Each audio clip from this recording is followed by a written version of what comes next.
اعوذ باللہ من الشیطان الرجیم بسم اللہ الرحمن الرحیم۔ سب ناظرین کو علم اسلام چینل میں خوش آمدید اور خلوص بھرا سلام۔ میرے پیارے عزیز دوستو، ان ویڈیوز کی تیاری اور ایڈیٹنگ میں انتہائی احتیاط کی جاتی ہے، پھر بھی انسان ہونے کے ناطے کسی آیت کا ترجمہ یا کسی حدیث کا ترجمہ غلط ہو جائے تو میں اللہ تعالیٰ سے معافی کا طلبگار ہوں۔ ناظرین سے گزارش ہے کہ اگر کوئی غلطی سامنے آئے تو کمنٹس میں مطلع فرمائیں۔ ناظرین، آج کی ویڈیو میں ہم آپ کے ایک اہم سوال کا جواب دیں گے۔ بنی اسرائیل کا مطلب کیا ہے اور ان کا لقب اسرائیل پر کیوں ہے؟ سب سے پہلے ہم لفظ بنی کی بات کرتے ہیں۔ عربی زبان میں بنی بیٹوں کو کہتے ہیں اور اسرائیل لقب ہے حضرت یعقوب علیہ السلام کا۔ یہ ابن کی جمع ہے جو بیٹے کے لیے استعمال ہوتا ہے، جیسے بنی آدم یعنی آدم علیہ السلام کے بیٹے یعنی تمام انسان۔ بنی اصل میں نسبت یا نسبی تعلق ظاہر کرنے کے لیے استعمال ہوتا ہے اور اس کا استعمال عام طور پر جمع کی صورت میں ہوتا ہے، یعنی فلاں کے بیٹے یا اولاد فلاں۔ اسی طرح جب ہم کہتے ہیں بنی اسرائیل تو اس کا مطلب ہوتا ہے اسرائیل کے بیٹے یا اسرائیل کی اولاد۔ قرآن اور حدیث میں یہ لفظ بار بار آیا ہے، خاص طور پر یہودی قوم کے لیے، یعنی بنی اسرائیل کے طور پر۔ میرے پیارے عزیز دوستو، اب سوال یہ ہوتا ہے کہ اسرائیل کون تھے؟ آج میں اپنے ناظرین کو بتاتا ہوں۔ اسرائیل دراصل ایک لقب ہے حضرت یعقوب علیہ السلام کا۔ قرآن و حدیث کے مطابق حضرت یعقوب علیہ السلام حضرت اسحاق علیہ السلام کے بیٹے اور حضرت ابراہیم علیہ السلام کے پوتے تھے۔ اللہ تعالیٰ نے انہیں اسرائیل کا لقب دیا، جس کا مطلب عبرانی زبان میں اللہ کا بندہ یا اللہ کا مجاہد بتایا جاتا ہے۔ حضرت یعقوب علیہ السلام کو ہی حضرت اسرائیل علیہ السلام کہتے تھے، جن کے کل 12 بیٹے تھے، جن کی نسل سے آگے چل کر بنی اسرائیل کے 12 قبائل بنے۔ حضرت ابراہیم علیہ السلام نے بابل سے ہجرت فرما کر کنعان میں آباد ہوئے۔ یہیں پر آپ کی اہلیہ محترمہ سے حضرت اسحاق علیہ السلام پیدا ہوئے اور آپ کنعان میں ہی آباد ہوئے، اور یہیں پر اللہ تعالیٰ نے آپ کو جو اولاد فرمائی ان میں حضرت یعقوب علیہ السلام بھی تھے، اور حضرت یعقوب علیہ السلام اپنے 12 بیٹوں کے ساتھ کنعان میں ہی آباد رہے۔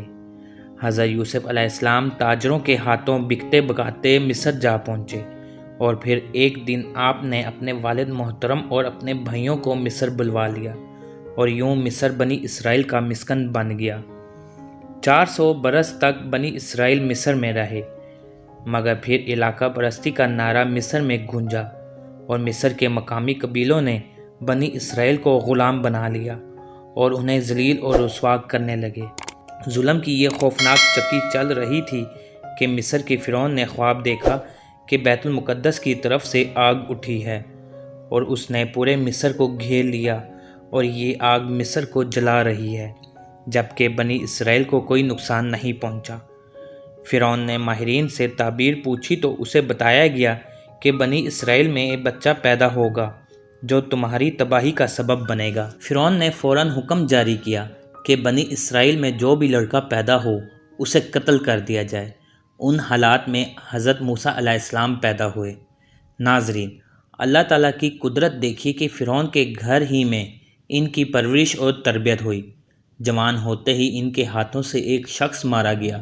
فرعون آپ کے قتل کے در پہ ہوا تو آپ نے مدین کا رخ کیا، تو آپ نے وہاں حضرت شعیب علیہ السلام کی صحبت میں 8 سے 10 سال تک رہے اور اس عرصے میں بکریاں چراتے رہے۔ وہیں پر آپ کی شادی ہوئی۔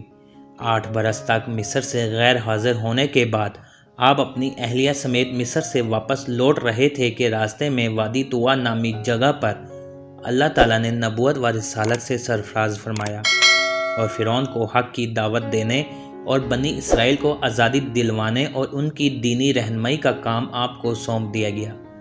پھر آپ کے بھائی حضرت ہارون علیہ السلام کو نبوت عطا فرمائی اور ان کو آپ کا وزیر بنایا اور کچھ معجزات بھی عطا فرمائے۔ آپ اللہ تعالیٰ کی کھلی نشانیاں لے کر مصر تشریف لائے اور فرعون کو حق دعوت دی، جو فرعون نے ٹھکرا دی، اور آپ کے معجزات کو جادو سمجھ کر پورے مصر کے جادوگروں کو آپ کے مقابلے میں لے آیا۔ یہ جادوگر مشاہدہ حق کے بعد ایمان لے آئے اور فرعونی ظلم و ستم کا شکار ہو گئے۔ حضرت موسیٰ علیہ السلام نے بھی بنی اسرائیل کو حق کی دعوت دی، مگر ان پر خوف سوار تھا اور غلامی کی قباحتیں اکثر ان کے خون میں سرحد کر چکی تھی، اس لیے ابتدا میں بہت تھوڑے لوگ ایمان لائے، مگر بعد میں دعوت بنی اسرائیل میں پھیل گئی۔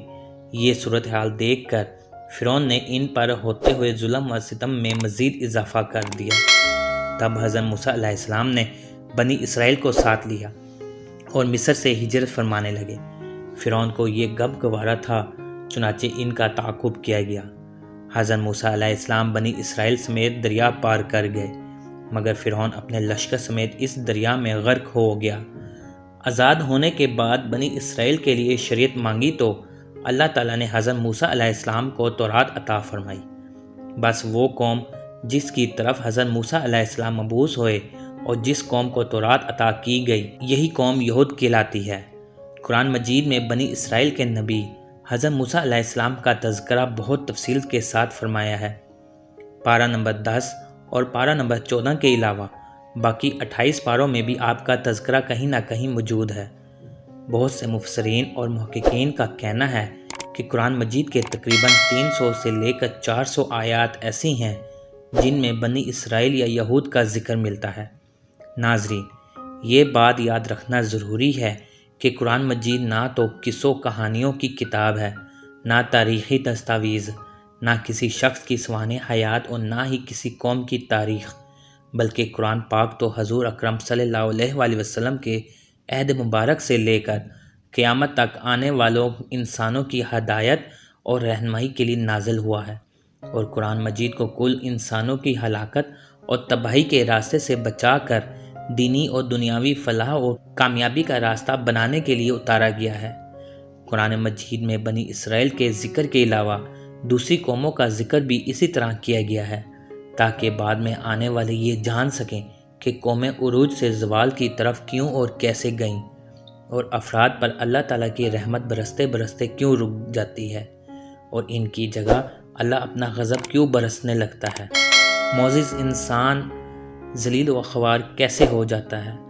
قرآن مجید نے اس کے لیے جس قوم کو سب سے زیادہ بطور مثال پیش فرمایا ہے وہ قوم یہود ہے، اور تم سے نہ تو یہودی کبھی خوش ہوں گے اور نہ ہی عیسائی، یہاں تک کہ ان کے مذہب کی پیروی اختیار کر لو۔ ان سے کہہ دیجئے کہ اللہ کی ہدایت ہی ہدایت ہے۔ اگر آپ اپنے پاس علم وحی آ جانے پر بھی ان کی خواہشوں پر چلو گے تو تم کو اللہ سے بچانے والا نہ کوئی دوست ہوگا اور نہ کوئی مددگار۔